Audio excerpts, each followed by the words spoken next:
سلامونه ملګرو، ذاکر رحمان یم. د نن به ښایسته شعرونه اورو، غزلې به ترې اورو. نو طارق افضل صاحب دی، د نه به هم شعرونه اورو، غزلې به هم ترې اورو. او اول خو تر ټولو نه مخکې خپل پروګرام کې ورته هرکلی وایم، د زړه د کومې نه چې کوم دی سلامونه ورته کوو. نو راځئ موږ سره اوسئ. السلام علیکم. سلام. ډیره مننه ذاکر الرحمن صاحب چې موږ لم دعوت راکو. الله هم خوشحاله که ښاد آباد هم اوسئ. زه به څه ووایم، د وخت حالات خبرې دي، بس هر سړي باندې یو داسې یو دبدبه راغلې ده او شاعري نه دونه کوو نه هم دغه، خو بس مزدور کار خلک یو او نه راله خبرې راځي. خو بس ذاکر صاحب ویل چې یاره ته راشه او دا هغه دې ځای کې پاتې کېږو. نو ذاکر صاحب هم دی، نو زه به یو نظم ووایم د دې وخت مناسب سره. د هغې نه مخکې یو شعر ووایم چې پښتونخوا د محبت یوه قلا ده، پښتونخوا د محبت یوه قلا ده، پښتانه اوسېږي داسې رنګ محل کې.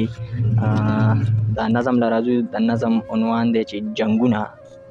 چې ذاکر صاحب جنگ زما په خاوره دی، جنگ زما په خاوره دی، یو پښتون په بل وخي، دلته پېښور زما خواته دی کابل وخي.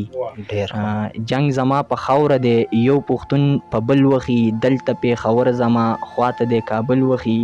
او دغه دلالان پرې مرګ ته موږ لیواله دي، دغه دلالان پرې مرګ ته موږ لیواله دي. خرڅې په ریالونو کړو خاندي او خوشحاله دي، خرڅې په ریالونو کړو خاندي او خوشحاله دي. سوځي په بازار کې لوی واړه بدخاله دي، سوځي په بازار کې لوی واړه بدخاله دي.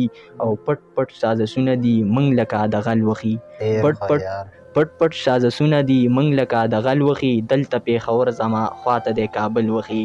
او جنگ زما په خاوره دی، یو پښتون په بل وخي. ډېر ښه ارشاد. او امن تش په خوله غواړي، امن تش په خوله غواړي، نور شرخونکي دي، امن تش په خوله غواړي، نور شرخونکي دي.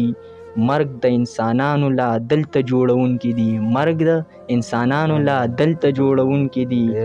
او ټول پښتانه چې راپاسي داسې یو رهبر چېرته دی، ټول پښتانه چې راپاسي داسې یو رهبر چېرته دی. ورشي په دښمن باندې داسې یو لښکر چېرته دی، چې ورشي په دښمن باندې داسې یو لښکر چېرته دی. روغ ځان یې ړوند کړی دی، دوی کې دا نظر چېرته دی. او څو پورې چې یو نشي هر پښتون به تل مري، څو پورې چې یو نشي هر پښتون به تل مري. زما په خاوره دی، یو پښتون په بل وخي، او دلته پېښور زما خواته دی کابل وخي. ډېره مننه ذاکر صاحب چې موږ له دې وخت راکړو. قدرمن شي، ښاد آباد. ډېره مهرباني. السلام علیکم. انشاءالله آباد اوسئ. ډېره زیاته مننه ستاسو.